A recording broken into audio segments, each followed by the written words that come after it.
चक्रवर्ती सम्राट अशोक आपल्या सर्वांचे उद्धार करते, संविधानकार,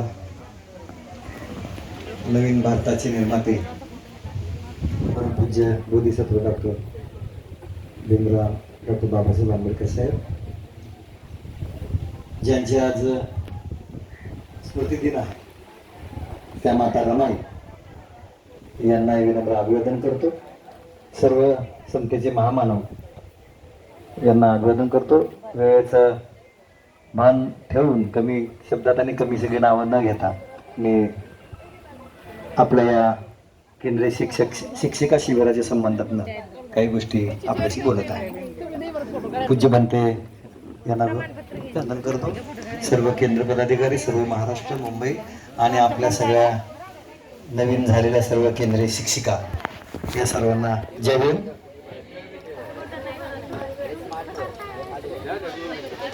एकता भीम दुनिया सारे खिलाफ थी, एकता भीम दुनिया सारे खिलाफ थी, धर्म के रास्ते पर चलने वाले की गद्दारी. एकता भीम दुनिया सारे खिलाफ थी, धर्म के रास्ते पर चलने वाले की गद्दारी थी. लेकिन भीम किसी को डरा नहीं, क्योंकि भीम के हाथ में तलवार से भी धारदार कलम थी, कलम थी, कलम. त्याच कलमाच्या माध्यमातून तुम्ही आम्ही सगळे आता शिक्षक झालेलो आहोत आणि शिक्षक झाल्यानंतर जी महत्वाची जबाबदारी आपल्याकडे आहे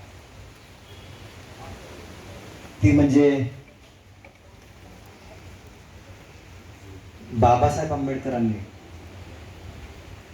जी धम्माची शिदोरी आपल्याकडे दिली, स्वाभिमानाचं जीवन दिलंय, जे संविधानाच्यामुळं तुम्हा आम्हाला जे जगण्याचा अधिकार जो मिळाला, स्वाभिमान आहे, तो संविधानामुळे मिळाला.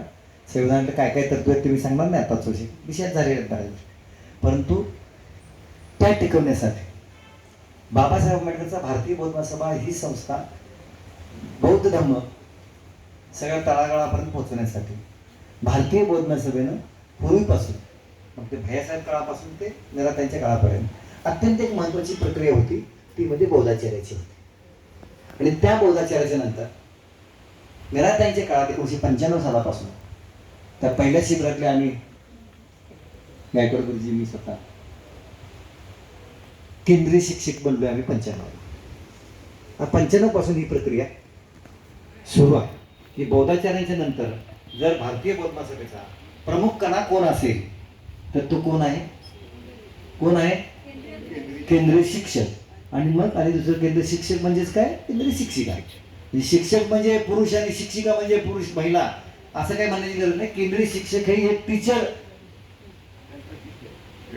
टीचरला म्हणजे शिक्षिकाला टीचरला काय म्हणतात इंग्लिश मध्ये? कळलं ना?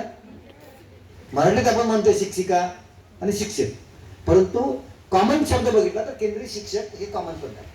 त्यामुळे केंद्रीय शिक्षक हे अत्यंत भारतीय बौद्ध महासभेचं मूळ आता धम्म प्रचार प्रसाराचं किंबहुना भारतीय बौद्ध महासभेचा किंवा बौद्धांचा जर कोणी आचार्य असेल तर आता ही भूमिका बौद्धाचार्य जी आहे ती विधीच्या संदर्भातला आहे, परंतु विचाराचं जर कोणी काम करत असेल तर ते केंद्रीय शिक्षक आहे.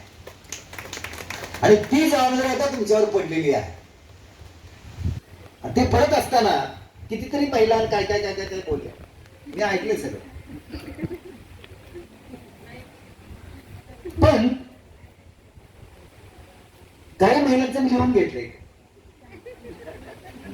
माझ्या पद्धतीनं मी करेन, जमेल तसं करेल.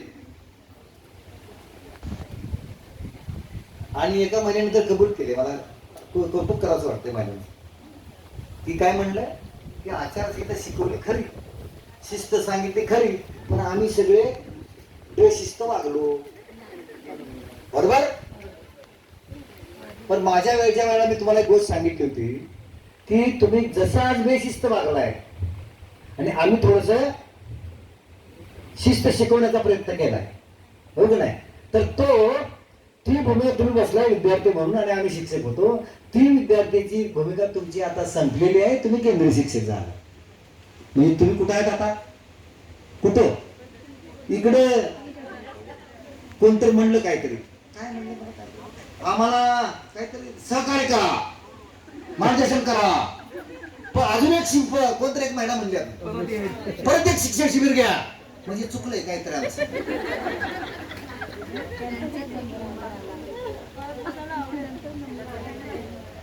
म्हणजे तुमचे सर्टिफिकेट देऊन यांचं नाव घ्या लिहून, ज्याला परत बसायचं त्याचं नाव लिहून घेणे, सर्टिफिकेट झाल्यावर देऊन टाक.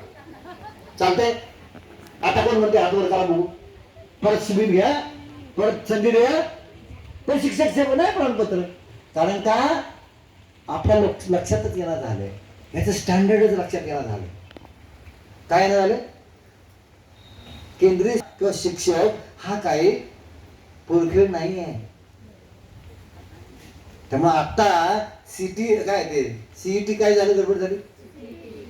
सीटीईटी आपली आहे हो, नीटचं झाली ना गडबड का नाही झाली, तशी गडबड आपल्यात झाली होती म्हणून ऑफलाईन घेतली, ऑनलाईन बंद करून टाकली.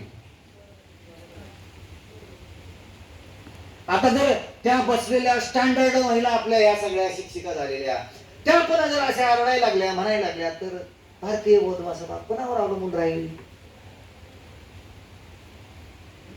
कळले का काय. केंद्रीय शिक्षिका फक्त माना सन्मानासाठी, आय कार्ड साठी, सर्टिफिकेट साठी आणि हार फुल्यासाठी नाहीये. मगापासून आम्ही परत बोलतोय, मी गुरुजी बोलतोय, असं चर्चा सुरू आहे.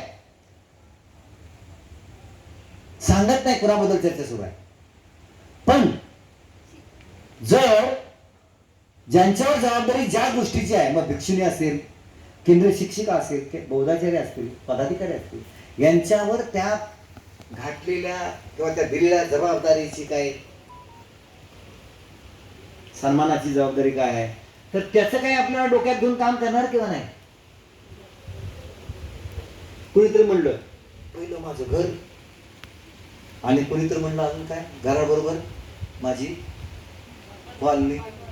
म्हटले ऐकले मी शब्द कॉलनी, आणि डायरेक्ट कॉलनी नंतर देशातच गेल्या भारत.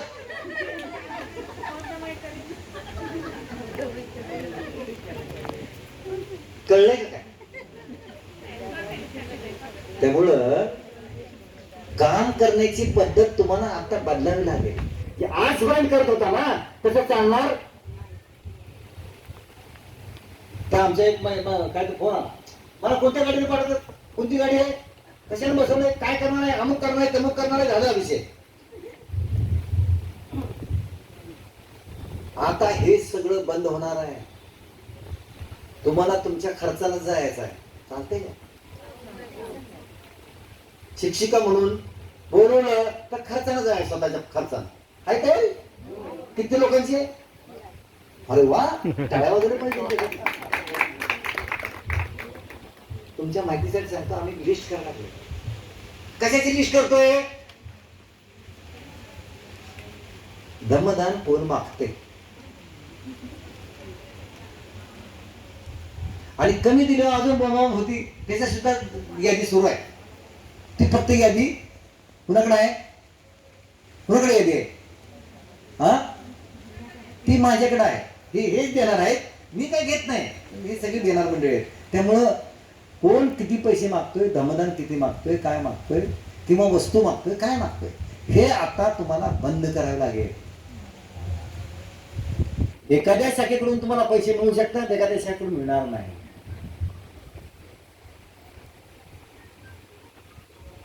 ठाणे जिल्हा शाखेमध्ये किती 11 लाख आहेत ना, किती लाख आहेत, 13 लाख. ठाणे जिल्हा शाखेमध्ये 13 लाख बॅलन्स आहे. किती लाख आहे तुमच्या, आहे काय. कुठल्या जिल्ह्यात 500 रुपये पण नसते, कुठल्या 10,000 20,000 काय. बघा त्या उस्मानाबाद दक्षिण 2 लाख आहे. ठाणे जिल्ह्याने उस्मानाबाद टाळ्यावरती आपण का सांगते ही गोष्ट, ज्याच्याकडे पैसा आहे तो दिल, ज्या तिकडे शाखा सुरुवात करायची आहे तर कसं करणार. कळेल. त्यामुळे तुम्हाला केंद्रीय शिक्षिका म्हणून, शिक्षक म्हणून आपल्याला पैसे मागायचे नाहीत. म्हणजे पैसे म्हणजे दमदान, हो का नाही. त्यामुळे आपल्याला बिगर दमदानाचं सुद्धा काम करावं लागेल. कारण का आता दिवस बरोबर राहिलेले नाही. संविधान समर्थकाला एकत्र करावं लागेल, कारण संविधानाला धोका आलाय. आज बाबा साहेब बोले का नाही? परत ते या कालच्या सुरुवातीला बघितलं आपण काय की धर्मांतर विरोधी कायदा झालाय, उपवर्गीकरण झालंय, बौद्ध जनगणना लागली. आपली प्राथमिक दृष्ट्या जे आहे ते काम करणं गरजेचं आहे. आता हे सगळं करायला मला पैसे दे, मी सांगायला येतो असं म्हणणार काय? दमदान दे सांगायला येतो म्हणणार काय? मी आता माझं 10वं लेक्चर आहे. काय 10वं लेक्चर आहे? माझं लेक्चर आहे. तर ठीक आहे, काय ना माझं एखाद्यानं काय एकानं लिहिलं ना ऍडव्होकेट SK भंडारे. मी नाही त्याला फोन करून सांगितलं अरे माझं डॉक्टर पण लिहि म्हणून. नाही, नावात डॉक्टर लिहिल्यावर डॉक्टर सारखं वागलं पाहिजे का नाही? का नाही? केंद्रीय शिक्षक जर नाव समोर आलं तर केंद्रीय शिक्षक वागलं पाहिजे का नाही? डॉक्टर मग सांगितलं डॉक्टरकडे गेल्यावर डॉक्टर सारखं तपासलं पाहिजे का नाही? डॉक्टर वाटला पाहिजे का नाही? हे मग डॉक्टर समाजाचा डॉक्टर असो. मी कधी कधी बोलताना म्हटलं की डॉक्टर तुम्ही आता झालाय. म्हटलं मी अगोदरच डॉक्टर आहे, फक्त अधिकृत डॉक्टर आता झालं. कारण की मी पण MSW आहे, मास्टर ऑफ सोशल वर्क आहे. आणि मास्टर ऑफ सोशल वर्क असल्यामुळं माणसानं माणसाशी कसं वागायचं कोणी सांगितलंय? कशात सांगितलंय? कशात सांगितलं? दमात. माणसानं माणसाशी कसं वागायचं दम सांगितलं. बरोबर आहे? सोशल वर्कचा प्रिन्सिपल काय आहे? आपलं काय आहे? आपलं काय आहे जे आपण काम करतो ते बौद्ध महासभेचं काम करतो काय? हे पदाधिकारी मंडळ. हे नवीन तुम्ही काय तर होय होय म्हणा पाहिजे. पदाधिकारी मंडळ काय आपले? बाबासाहेब आंबेडकरांनी सामाजिक कामच केले ना. हे सामाजिक क्रांती आहे ना. नंतर धार्मिक क्रांती झाली हो. पण धार्मिक क्रांती जरी असली तर याला धार्मिक म्हणलं की अडचण येते. धार्मिक म्हणलं की आज आम्ही एका आमच्या परीक्षेत गेलो होतो आम्ही युनिव्हर्सिटीला. तर त्याने म्हणले त्यांनी बुद्धिस्टच आहे, धर्माचं नाव सांगितलंय सांस्कृतिक. सांस्कृतिक तुमचं सामाजिक आणि सांस्कृतिक तुम्हाला जपणूक करावं लागेल तुमच्या. कळले? त्यामुळं बौद्ध धर्म सगळीकडे म्हणायचं. बौद्ध धर्म म्हणला की तिथे हिंदू धर्म आला, बौद्ध धर्म म्हणला की तिथे मुस्लिम धर्म आला, बौद्ध धर्म म्हणला की ख्रिश्चन धर्म आला. धर्माचं नाव करता न करता सामाजिकरण जो मुद्दा आहे, सामाजिक समता, सामाजिकरण, सांस्कृतिकरण, कळलं का काय? ह्या गोष्टी तुम्हाला सांगावं लागतील. नाहीतर मग त्या मंगळसूत्र किती आहेत घरात महिलांच्या? एकच आहे ना. हात नाहीच, मी नाही हात बोलवतो, काळजी करू नका, टेन्शन घेऊ नका. मंगळसूत्र 2 आहेत. किती आलो महिलांच्या? मी तुमच्याकडे म्हणले तुमच्याकडे का? महिलांच्याकडे म्हणले काय की भारतीय बौद्ध कार्यक्रम आला की व्हाईट आणि त्या दुसऱ्या महिलांच्या गेलो की का परवा एक महिला भेटली होती मला भारतीय बौद्ध पुण्यात गेलो तुम्ही गेलो महिला भेटली. ती म्हणले कलर घातले. ती म्हणले ते म्हणले कलर नाही म्हणलं. मी म्हणले काळ घातले. काय त्या ताईने काय उत्तर द्यावं मला? साहेब काळ नाही. मग काय काय सांगितलं उत्तर सांगा? निळं सांगितलं. मी काळ, मी कसं म्हणेल काळ? निळं पाहिलं काळ म्हणेल का मी काळा म्हणलं का नाही? त्या ताईने उत्तर दिलं साहेब काळ नाही. उत्तर काय दिलं असं सांगा? मॅचिंग नाही म्हणलं. ताई हुशार आहे, त्या ग्रॅज्युएट आहे, पोस्ट ग्रॅज्युएट आहे. त्याने उत्तर मला दिलं साहेब हे कलर आहे. काय आहे? कलर मंगळसूत्र आहे, त्यात काळा अजिबात नाही. काय मग ते लाल आहे काळा काळा नाही म्हणजे निळा आहे, हिरवा आहे. बरोबर आहे, असा असा आहे. मला म्हटलं काय महिलांच्या डोकं काय चालेल, कुठं चालेल, भन्नाट चालते. बरोबर नाही? हाय की नाही तसं? मी नाही म्हणत तुम्हाला, मी तुम्हाला आग्रह नाही केलेला या गोष्टीचा. हा विषय आम्ही आता भारतीय बौद्ध महासभेच्या पुढच्या राष्ट्रीय अधिवेशनामध्ये आता तुमचं मत असेल. त्याच्यात काय मत असेल? पुरुषांनी काय घालायचं? पुरुषांनी ठरवलं ना काय महिलांनी घालायचं. ताईसाहेबांच्या काळात माहिती का तुम्हाला? का नाही माहिती? ते पांढर कुठून आले? ते चौथ्या राष्ट्रीय किती वेळा? चौथ्या राष्ट्रीय अधिवेशनात झाले. बरोबर आहे? सॉरी नाही म्हणजे 2004 होता म्हणजे 4 झाला म्हणजे हा. तर ते त्याच्यात झाला विषय हा. बरोबर आहे. तो मंजूर करताना जाहीर करताना आम्हाला खूप अडचणी आल्या, पण माझा आग्रह होता, वैयक्तिक सांगतो, माझा आग्रह होता पुरुषाला पण काहीतरी सिंबल पाहिजे. मग मी एकाला असाच प्रश्न विचारला, पुरुषाचं लग्न झाले का कसं कळणार? बाईचं लग्न झाले कळते मंगळसूत्र घातले म्हणून. आता वाईट म्हणा कोणी काय काळ काय म्हणत, पुरुषाला कसं कळतंय? मला एकानं उत्तर दिलं, पुरुषाचं लग्न झाले ते या चेहऱ्यावरच कळते, त्याला काय घालायची गरज नाही. कळले ना?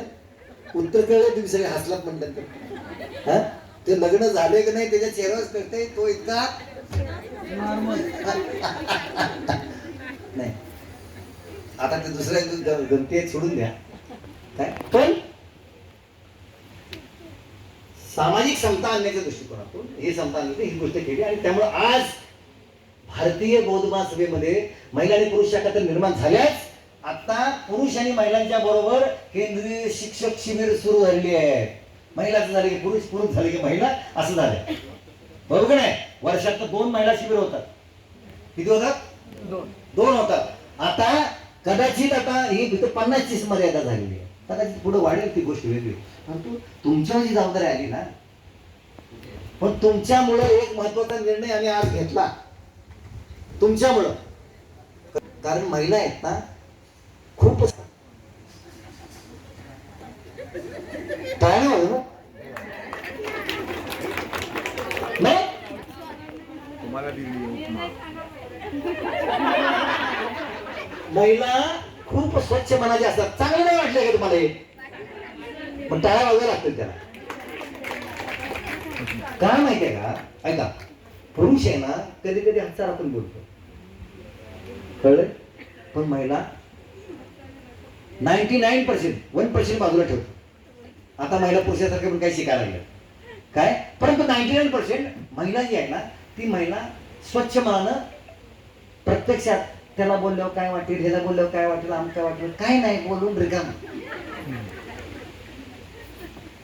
त्यामुळे तुम्ही आज ते बोलल्यामुळं ताबडतोब मिनिटाची डायरी तुमच्या समोर काढली होती ना, समोरच्या लक्षानं कळलं असेल. आणि त्यामुळं अनेक आता निर्णय घेतला अत्यंत महत्वाचा. छान छान म्हणतोय मी तुम्हाला.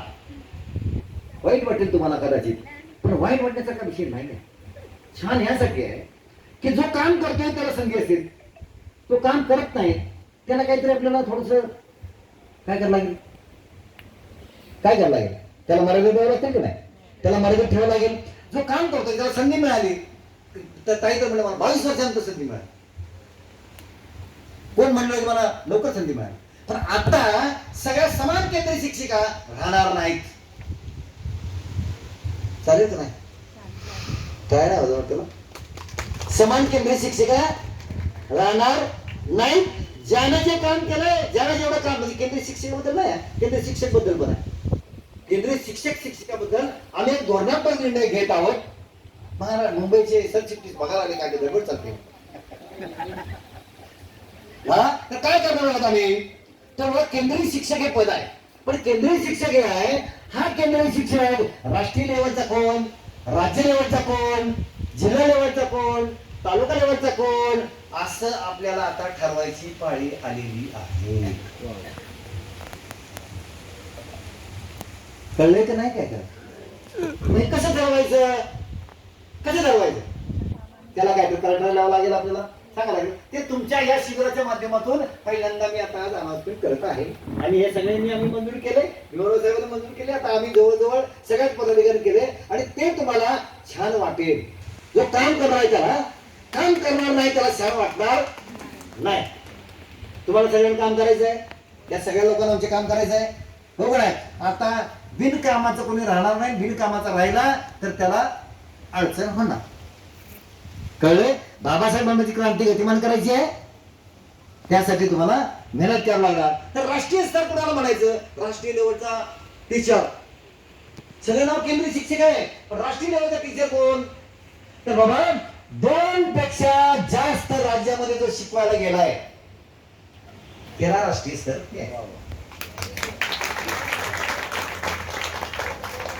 आता ज्यांनी म्हणले महाराष्ट्रात कळलंय? दुसरं राज्यस्तर. राज्यस्तरावर कोण म्हणायचं तर जो 5 पेक्षा जास्त 5 किंवा 5 पेक्षा जास्त जिल्ह्यामध्ये त्यानं शिबिरं दिलेली आहे, शिबिराला गेला शिक्षक केलेला आहे, त्याला राज्यस्तरीय केंद्रीय शिक्षक. आता कुठला येईल? जिल्हा स्तर. बघा ते चांगलं आहे म्हणतात ते बडेकर, काय बरोबर आहे ना? हा यस. हा जिल्हा स्तर 4 पेक्षा जास्त 4 किंवा 4 पेक्षा जास्त तालुक्यामध्ये ज्यानं शिकवायला गेलेला आहे तो जिल्हास्तरीय केंद्रीय शिक्षक. आणि तालुका स्तरावरचा शिक्षक पण म्हणावं लागेल ना. 2 किंवा जास्त तालुक्यामध्ये जो शिकवायला गेलाय तो तालुका स्तरावरचा केंद्रीय शिक्षक राहील. आता तुम्ही ठरवायचं आहे मी तालुक्याचा आहे का जिल्ह्याचा आहे का राज्याचा आहे का मी राष्ट्रीय लेवलचा.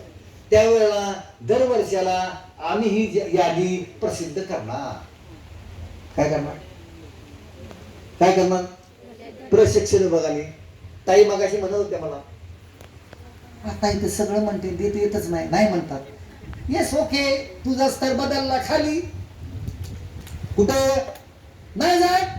येस खाली जाते त्याला. बर अजून आम्ही 31 मार्च पर्यंत ज्यांनी 10 दिवसाची शिबिरं केलेली आहेत, 31 मार्च पर्यंत ज्यांनी 10 दिवसाची शिबिरं केलेली आहेत त्या शिबिराचं सुद्धा आम्ही करतो की आता त्या शिबिरातील शिक्षकांना ज्यांना त्यांना आम्ही पुरस्कार देणार आहोत. तुम्ही टाळा नावाजो कर, तुम्ही अजून दिलेच नाही. कळले? म्हणजे ज्यांनी भारतीय बौद्ध महासभेचं धम्माचं काम, बाबासाहेबांच्या संस्कृत काम ज्यांनी केलंय त्यांचा मान सन्मान दरवेळेला शिस्त नियमन कायदे काम असते. कधी कधी पुरस्कार पण द्यायला पाहिजेत ना. तर ती प्रक्रिया आपण सुरू करता. दुसरी महत्वाची गोष्ट, अत्यंत महत्वाची गोष्ट ती म्हणजे जे शिक्षक आहेत आता तुमच्या सहित सुद्धा तर तुम्ही शिक्षक झालेत तर त्या शिक्षकाने आता तुम्हाला एक कागद दिला जाणार आहे. व्हॉट्सअपवर देणार, आता ना देणार. सगळे जेवढे केंद्रीय शिक्षक आहेत त्यांनी तुम्ही केंद्रीय शिक्षकाचं आपलं नाव, कधी केंद्रीय शिक्षक झालाय ते. आता आम्ही नवीन पद्धत सुरू करणार आहोत. केंद्रीय शिक्षकांना बोधाचार्यांना कोड नंबर देणार आहोत. ती प्रक्रिया सुरू झालेली आहे आमची. ती तुमच्यापर्यंत येईल. ती जिल्हा वाईज कोड नंबर राहणार आहे. ते राहू दे, ते कोडिंग सिस्टीम राहणार. कार्डवर तुमचा कोड येणार आणि कोड तुमचा बघितला की तुम्ही केंद्रीय शिक्षक कुठले आहेत, कसले आहेत, काय आहेत आम्हाला लगेच कळणार. आम्हाला लगेच कळणार. असा कोडिंग सिस्टीम केलेली आहे. कार्ड बघून आमचं समजा कार्ड बघितलं आम्हाला कळते हा सैनिक कुठला कधी झालाय सगळं कळते आम्हाला. तसं केंद्रीय शिक्षक बोधाचार्यांना सगळ्यांना हे सुरू करणार. ते सुरू झाले ना, आता निर्णय झालाय. आता 31 मे नंतर ती प्रक्रिया सुरू. सर्वात महत्वाची गोष्ट, तुम्हाला जे एक पत्र आहे ना, तुम्हाला कागद आहे ना, कोरा कागद, ह्या सगळ्यांना सुद्धा उद्याच्या बुधवारच्या मीटिंगमध्ये, आज बुधवारच होता काय, पण बुधवारच्या मीटिंगमध्ये आमचे निर्णय असा होणार आहे की अशी चर्चा आम्ही करतोय की बाबा तुम्ही आता तुमचं एक काय द्यायचं आहे, लेखी नाही नाही आव्हान दुसरं आहे. कुठल्या ठिकाणी शिबिरं केली, काय केली तो अहवाल द्यायचा आहे. पण आता तुम्हाला एक फॉर्म भरून द्यावा लागणार आहे. त्या फॉर्म मध्ये तुम्हाला कोणता विषय कोणत्या शिबिरासाठी तुम्ही देऊ इच्छित आहे, तुमच्या किती विषयाची तयारी आहे, काय कळले? तुमच्याकडे कागद येणार, तो प्रिंट तुम्हीच काढायचा, लिहून पाठवायचा केंद्रीय शिक्षक परीक्षण विभाग केंद्रीय प्रशिक्षण विभागाला पाठवायचा. त्याच्यावरनं तुम्हाला विषय देणार.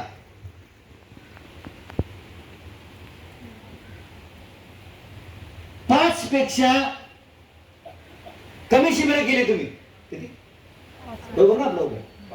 5 पेक्षा जर कमी शिबिर केली तर पुढच्या वर्षी तुम्ही केंद्रीय शिक्षक राहणार नाही. काय वगैरे असतील ना, म्हणजे 5 शिबिर करायला लागतील नाही. 1 दिवसात करा, 2 दिवसात करा, 10 दिवसात करा, काय नाही. आमचं 10 दिवस चालू, पण 10 दिवसाचा विषय नाही. पण 5 दिवसात 5 शिबिर तुम्हाला वर्षभरात करावी लागतील. तर केंद्रीय शिक्षक मग तुमचं राहील, गॅजेट मध्ये तुमचं नाव येईल आणि ते गॅजेट जिल्ह्यातलं गॅजेट येणार आहे, केंद्रातलं गॅजेट करणार नाही. तेव्हा तो जिल्ह्याला अटॅच राहावं लागणार आहे.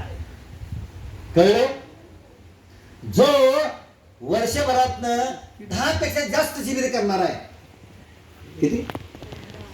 10 पेक्षा जास्त शिबिर करणार आहे, बरोबर आहे. त्यांना आम्ही एक विशिष्ट प्रकारचा दर्जा देणार आहोत. ते काय देणार ते मीटिंग मध्ये ठरवा, बरोबर आहे. पण 10 पेक्षा जास्त म्हणजे पोटेन्शियल त्याच्याकडे नाही. एकही दिवसात काय 10 शिबिर नाही, 10 दिवसाचं नाही. माहिती एखादा माणूस काय, आमच्याकडे 2-3 माणसं आहेत अशी, बॅग भरूनच आहे ती, फक्त फोन करते, सांगते, येते, माझं नाव घ्या तिकडं, सांगा तिकडं, येते. 10 दिवस शिबिर कार्यक्रम काय सुरू आहे. काही लोक आहेत आणि काही महिला पण आहेत, महिला पण आहेत, बॅग भरूनच तयार आहे. हा, काही मंडळी आहेत तिथं, म्हणजे त्यांना माहिती आहे कोण आहे. प्रश्न तो नाही आहे, प्रश्न सगळे काम करायचा आहे. आणि कशासाठी करायचं, हे काय नियम कायदे काढून तुमच्यासाठी त्रास करायचा म्हणून नाही, त्रास करायचा म्हणून नाही, तर कशासाठी तुम्हाला स्फूर्ती यायला पाहिजे ना. मी मी काम करणारे पण केंद्रीय शिक्षिकाच, न काम करणारे केंद्रीय शिक्षिका. आता न काम करणाऱ्या माणसाला केंद्रीय शिक्षक राहणार नाही. बाहेर गोष्टी ज्या मुद्दे आहेत ना, बाहेर कोण जे बाहेर जाणारी मंडळी जी आहेत ना, ती जात नाही. आता जुने जे केंद्रीय शिक्षक आहेत निवांत बसलेले आहेत, काही काम नाही, तर आता ते चालणार नाही. आपल्याला काम करावं लागेल. या दृष्टीने आपल्याला मोठ्या तयारीने आपण काम करायचं आहे. आणि तुमची पहिली बॅच अशी आहे, दुसरी बॅच आहे, माझ्या पुरुषांची झाली ना, पहिली पुरुष झाली, दुसरी तुमची बॅच आहे की जे ऑफलाईन मीटिंग, ऑफलाईन परीक्षा घेतली आणि स्टँडर्ड मध्ये पास झाले. आणि आता जवळ सगळे पास झाले आहेत. पुढच्या परीक्षेमध्ये आता अजून प्रकारचा अजून स्टँडर्ड निर्माण होईल, अजून आवड प्रश्न येतील. त्यामुळे तुम्ही विद्यार्थ्यांना चांगलं शिकवायला पाहिजे. छान पद्धतीने आपल्याला काम करावं लागेल. आणि अजून एक निर्णय आम्ही घेतलेला आहे, तो म्हणजे पुढच्या शिबिरापासून ताई, पुढच्या शिबिरापासून जे कोणी विषय देतील शिक्षक, केंद्रीय शिक्षक, जो कोणी केंद्रीय शिक्षक विषय देतील त्यानं विषय त्या शिबिरार्थ्यांना जो लिहिलेला विषय आहे, जो वाचलेला विषय आहे, जो सांगितलेला विषय आहे, त्याची कॉपी देणे आहे. कारण आम्ही काय झालं, आम्ही पुस्तक करायचं म्हणतो, कोणी आम्हाला ते सगळं देणं झाले, काय नाही, तुझे विषय तर दे, मग आमच्याकडे एकत्र येऊन मग काय करायचं बघू आपण. परंतु तोपर्यंत होईपर्यंत 1-2 वर्ष होऊन जातील आणि आपला संविधानाचा बटाबळ होऊन जाईल आणि धर्मक्रांती गतिमान होणार नाही आणि पाठीमाग घेऊन जाईल आणि वरचा सगळा केंद्र, राज्य, ठिकाणी भारतीय संविधानाचे विरोधक सध्या घेऊन बसतील आणि तुम्ही आम्ही फक्त मौजमजा केंद्रीय शिक्षक, बोधाचार्य, अमुक तमुक, मान सन्मान, हे पंचरंगी काय घालून सगळं मान सन्मान करणार आणि आपल्या हातात काहीच राहणार नाही. अशी परिस्थिती होऊ नये म्हणून आपल्याला हा धोरणात्मक निर्णय घेणं भाग पडलेला आहे. प्रत्येकाने विषय करा. बाबासाहेब आंबेडकरचे नाते डॉक्टर भीमराव आंबेडकर साहेब यांनी सांगितलं की आता विषय आपले अद्याप एकदम खोलवर जायला पाहिजे, तेवढं माहिती द्यायला पाहिजे. ते विषय जे आहेत ते विषय विद्यार्थ्यापर्यंत पोहोचले पाहिजेत. कारण प्रशिक्षण दिलं तर प्रशिक्षण सगळ्यांना देऊ शकत नाही. त्यामुळे तुम्ही, आणि दुसरी महत्वाची गोष्ट, केंद्रीय शिक्षकांनी आपले जे विषय आहेत ते विषय आता जे तुमचे असतील ते तयार करणे आहे, त्याच्या झेरॉक्स काढणे आहे. 50 बसतील, 25 बसतील, त्यांनी फ्री मध्ये विषयाची कॉपी दिली आहे. आणि मी माझ्यापासून काल सुरुवात केलेली आहे, बरोबर आहे. आता इथून पुढच्या शिबिरामध्ये आपण सगळेजण करूया, ते विषय आपण द्यायचे. माझं असं म्हणणं झालंय की बाबा किमान त्या निमित्तानं आपल्या प्रत्येकाकडं एक बाळ राहील. माझ्याकडं हे आमची सगळे गुरुजी मंडळी आहेत ना, ते बौद्धाचार्य शिबिराचा विषय, केंद्र शिबिर, आमच्याकडं त्या वह्या आहेत. वह्या छान पद्धतीने करा. नसेल समजा ज्यांनी काही कच्चं वेळ वाकडे दिले, फेड करा काय. आणि मगाशी मी सांगत होतो की समाज कार्य जे उद्या आहे, समाज कार्याचं उद्दिष्ट काय, जसं समाज कार्याचं म्हणजे धम्माचं उद्दिष्ट काय, माणसाला माणसाशी कसं वागायला पाहिजे. समाज कार्याचं मुख्य उद्दिष्ट आहे, समाज कार्याचं मुख्य उद्दिष्ट आहे वर्क फॉर पीपल, नॉट, असं आहे काय, work with people, not for people. म्हणजे काय, वर्क विथ पीपल म्हणजे माणसाबरोबर, कार्यकर्त्याबरोबर काम तुम्हाला करायचं आहे, माणसासाठी काम करायचं नाही. म्हणजे समाजात, आता समाजासाठी काम करायचं म्हणतोय आपण, पण त्याच्या पुढची प्रक्रिया आपल्याला राबवावी. समाज अशी नाही, समाजात मिळून मिसळून तुम्हाला काम करावं लागेल. आणि त्याच्यासाठी आपण सगळ्यांनी तयार राहावं. आणि ज्या माता रमाई, या माता रमाईनं किती काय केलंय, म्हणजे ते तेवढं काही शब्दात सांगता येणार नाही. परंतु एक महत्वाची गोष्ट जी आहे माता रमाईनं, की माता रमाईनं आपल्यावर आलेल्या कौटुंबिक अडचणी आपल्यावर आलेल्या वैयक्तिक अडचणीचा कधीही पाडा बाबासाहेबांच्या मित्र त्यांचे उलट पैसे द्यायला आलेले मंडळी आहेत यांना त्यांनी परत पाठवले, सांगितले कुणाला नाही त्यांना द्या, आमच्याकडे सगळं व्यवस्थित आहे. नसताना देखील सुद्धा ही जी भूमिका आहे, ही जी भूमिका कौटुंबिक भूमिका जी आहे ना, कुटुंब म्हणजे आपलं तुमचं वैयक्तिक स्वतःचं कुटुंब, कुटुंब म्हणजे भारतीय बौद्ध महासभाचं कुटुंब, कुटुंब म्हणजे आपलं या समाजाचं कुटुंब, आंबेडकरी परिवाराचं, आंबेडकरी चळवळीचं कुटुंब, हे कुटुंब म्हणून आपल्याला काम करावं लागेल. आणि मग एकदा का तुम्ही ध्येय डोक्यात घेतलं, एकदा का तुम्ही उद्दिष्ट ठरवलं, तर ते आपण काम केल्याशिवाय, पूर्ण झाल्याशिवाय आपण स्वस्थ बसणार नाही. आणि ते करण्यासाठी मला असं वाटतंय भारतीय बौद्ध महासभेमध्ये आता सगळ्यात मोठी जी संख्या आहे ती पुरुष कार्यकर्त्या, पुरुष केंद्रीय शिक्षकापेक्षा महिलांचे शिबिर, कारण महिलांची शिबिर, महिलांचं कार्यक्रम हे सगळे जे आहेत ते जास्त प्रमाणात या देशभर चाललेलं आहे. आणि बाबासाहेब आंबेडकरांची संकल्पना, मीराताईंची संकल्पना, भीमराव आंबेडकर संकल्पना की बाबासाहेब आंबेडकर सांगितलं की नाही तर समाजातलं जर प्रगती बघायची असेल तर महिला किती शिक्षित झाल्या, महिलांची प्रगती किती झाली याच्यावर मोजता येईल. आणि त्यामुळं भारतीय बौद्ध महासभा हेच टार्गेट घेऊन आज सगळ्या देशातल्या सगळ्या महिला जर महिला शिक्षित झाली तर कुटुंब शिक्षित होणार आहे, कुटुंब प्रगतीमध्ये होणार आहे आणि कुटुंब अंधश्रद्धा मुक्त होणार आहे. आणि ते होण्याच्या दृष्टिकोनातून आपण सर्वजण कामाला लागूया अशा प्रकारची आपल्याला विनंती करतो. आणि या केंद्रीय शिक्षकामध्ये आपण 100% पास झाल्याबद्दल आपल्या सगळ्यांना खूप खूप अभिनंदन करतो. आणि माता रमाईला जर का आपण गल्लीबोळात, खेडेगावात सगळे जाऊन आपण जर काम सुरू केलं आणि माता रमाईचा आदर्श आपल्या डोक्यात ठेवला, जिजाईचा आदर्श डोक्यात ठेवून जर आपण काम केलं तर हे जे काय जे स्वराज्याचा मुद्दा आहे, समतेचा मुद्दा आहे तो आपण तळागाळापर्यंत पोहोचू. आणि ते करण्यासाठी आपण कटिबद्ध होऊया. हीच खरी माता रमाईला आदरांजली होईल असं मला वाटतंय. आणि त्या दुसरी महत्वाची गोष्ट की आपण बऱ्याच वेळेला कुटुंबामध्ये बघितलं आपण तर मातेला किंवा आईला तेवढं महत्व प्राप्त होत नाही, किंवा तुम्ही आई आहात तुम्हाला महत्व प्राप्त होत नाही. पण माझं असं म्हणणं आहे की पुरुषापेक्षा सक्षम महिला सक्षम असते. जर का पुरुषावर अन्याय अत्याचार झाला किंवा कुटुंबावर अन्याय झाला तर त्याच्यासाठी पहिल्यांदा येणारी व्यक्ती कोण असेल तर ती महिला आहे. ती मग ती आईच्या स्वरूपात असेल, बहिणीच्या स्वरूपात असेल, पत्नीच्या स्वरूपात असेल, सगळ्या स्वरूपात असू द्या, पण ती महिला पुढे सक्षमपणे येते. आणि महिला जर सक्षम असेल तर पूर्ण कुटुंब सक्षम, पूर्ण समाज सक्षम होऊ शकतो. ते होण्याच्या दृष्टीनं आपण सर्वजण कामाला लागूया अशा प्रकारची अपेक्षा करतो. आणि रजा घेतो. जय भीम, जय बुद्ध, जय भारत, जय संविधान, जय सम्राट.